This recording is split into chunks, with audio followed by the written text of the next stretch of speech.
Hey guys, it's Kevin back with another update. This week's update will be focused around formations.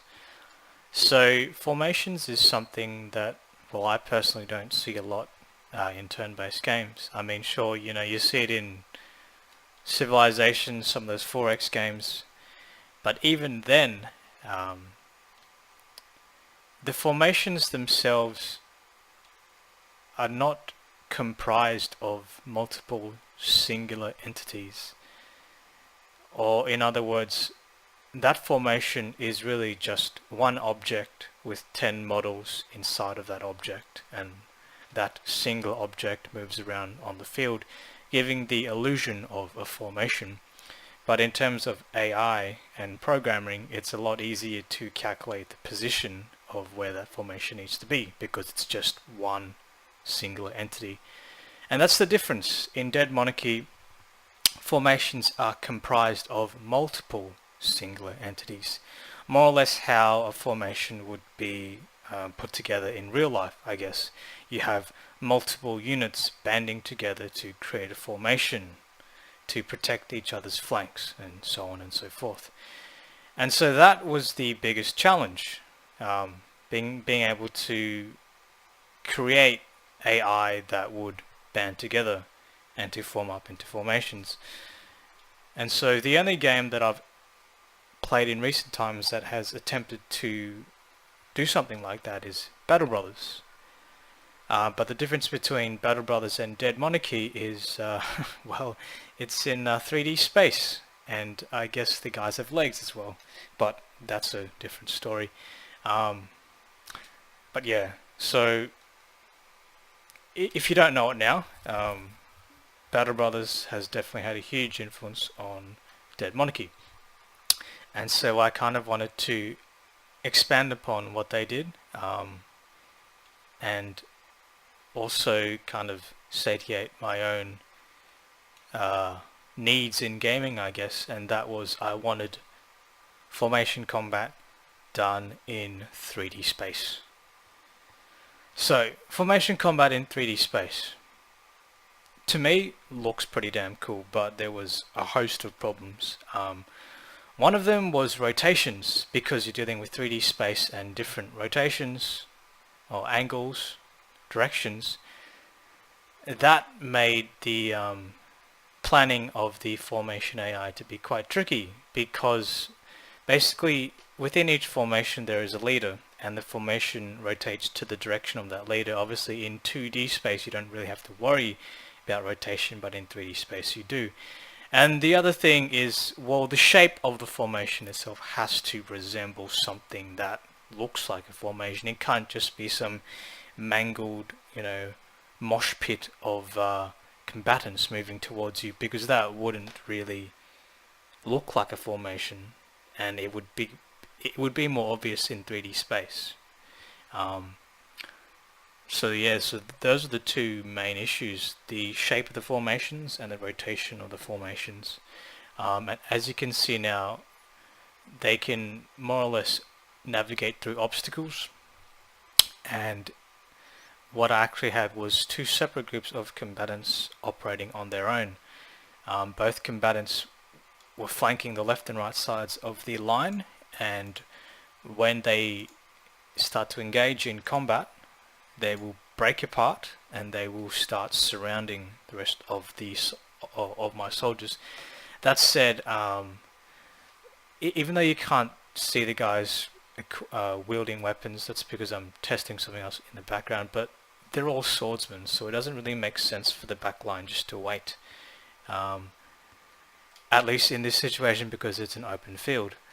But there will be cases where, let's say if I implement spears, that the backline will stay in formation. So if it was a group of 6, they would stay in formation. You'd have 3 shields at the front and 3 spears at the back. And also when I start implementing rage combat, well, then that's going to be really interesting as well, because you might have a small contingent of crossbowmen go to your flank or to your rear and start peppering you with bolts. So things like that will be quite interesting. And for me, it's really exciting, even though sometimes I might not sound that excited, especially in this video. That's because I'm tired. I am dead set excited about this. And so the other thing that I'm going to show you is that formations can reform as well. Unfortunately, most of my guys are routing now, so it's going to be a couple of turns before I can gain control of them. So in the meantime, you'll just have to bear with me and watch this. This little area is kind of the testing grounds. It's like my little corner of the world where I lock myself up into and test things for days on end. And so yeah, that's where I've been testing the formations.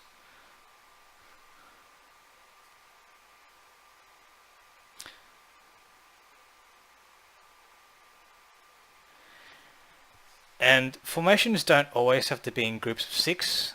More or less it can take up any shape and form. Let's just hope that these guys run away. Never mind. It'd be nice to at least have one survivor so I can show the next thing. But yeah, moving on. So formations don't always have to be a group of 6. They can be a group of 12. And it can advance towards you. You can have bowmen on the second line, spearmen on the second line, and swords on the front line. And they can all move towards you. So the other thing that you're seeing now is that formations are forming back up. So they've split apart to surround the enemy, and now they are forming up again to engage the next enemy. And the other thing that you'll notice is that the formations are rotating.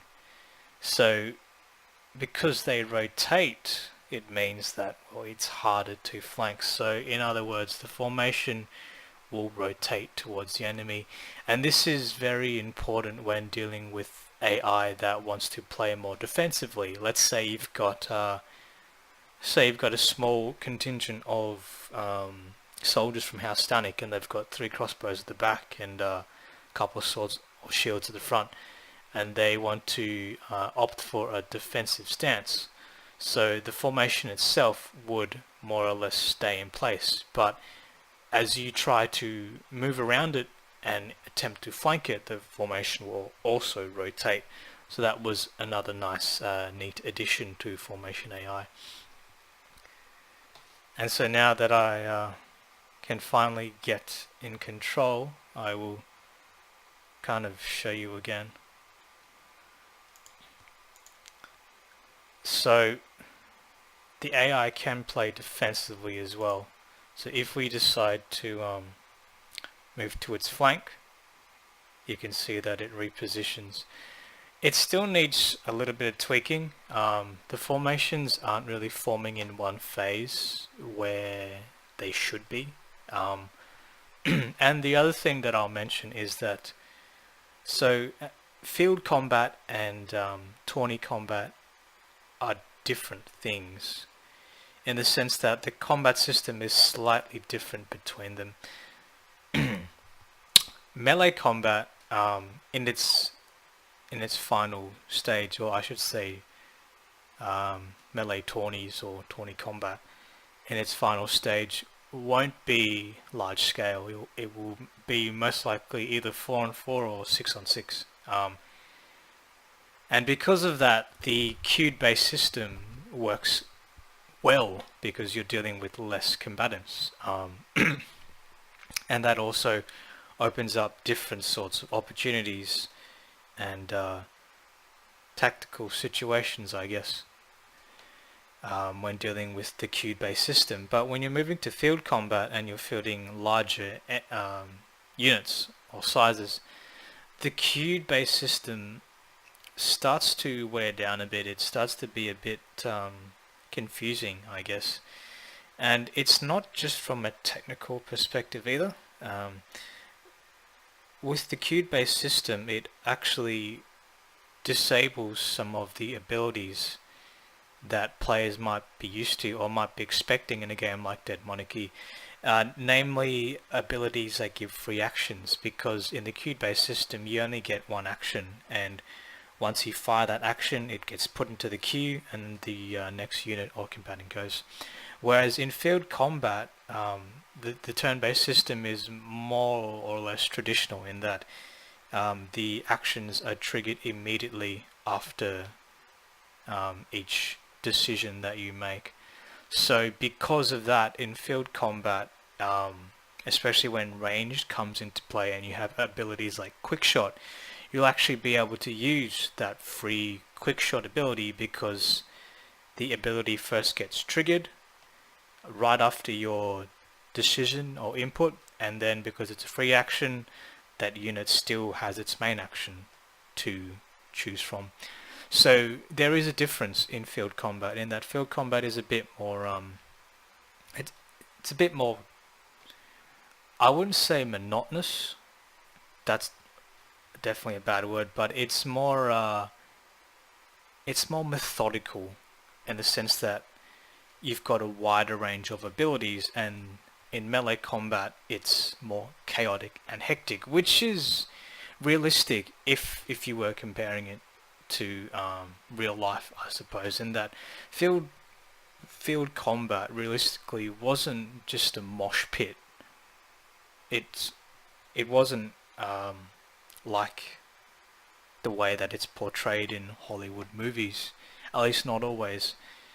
And because of that, I kind of wanted to play onto that methodical nature of two lines grinding at each other, pulling back, grinding, pulling back, and then when they start to rout, that's kind of when the majority of the kills get or where the majority of kills take place, I guess. So yeah, that's a little bit of a rant, but basically what I'm trying to say is that tourney combat and field combat are two separate things. Tourney combat is kind of like a mini game within the context of monarchy mode, which is more or less when the world map gets implemented. So field combat is your main primary combat, and then you might go to a city or a town and find that they're hosting a melee tourney, and then you'll be competing in that melee tourney for money. But obviously because you can't use ranged and because it's a slightly different rule set, that means that in a sense you will have to train up combatants that are more suited for tourney combat. It doesn't mean that your combatants that you're using in field combat are useless in melee combat. It's just that they're not as optimized or versed, or as well versed to tourney combat, because it is a different thing entirely. If you've got a unit that's like a leader, an officer that's got a lot of leadership abilities centered mainly around formations and field combat, then he's not going to be as suited in tight quarters melee combat. So that's kind of the I guess the direction that I wanted to go in that I wanted to have classes that could be specialized into things, which then open up more opportunities and complex dilemmas for the player to solve. Because you might decide as a mercenary company that you want to be targeting tourneys, so you'll be traveling the world as more or less like a small tourney. But if you don't want to do tourneys, then you're also missing out on a lot of money. That said, you'll be more well versed into field combat because you have units that are used to dealing out orders and things like that. So yeah, that's a little bit of a rant. Kind of gone off on a tangent, but that just shows how excited I am. So yeah, the AI still needs work. Obviously now it's kind of just attacking the body. That's just because for this showcase I disabled the unit individual AI. So from a high level perspective, each unit has a formation AI, and then when the formation breaks or when it engages, it then switches gears and goes to its engagement AI.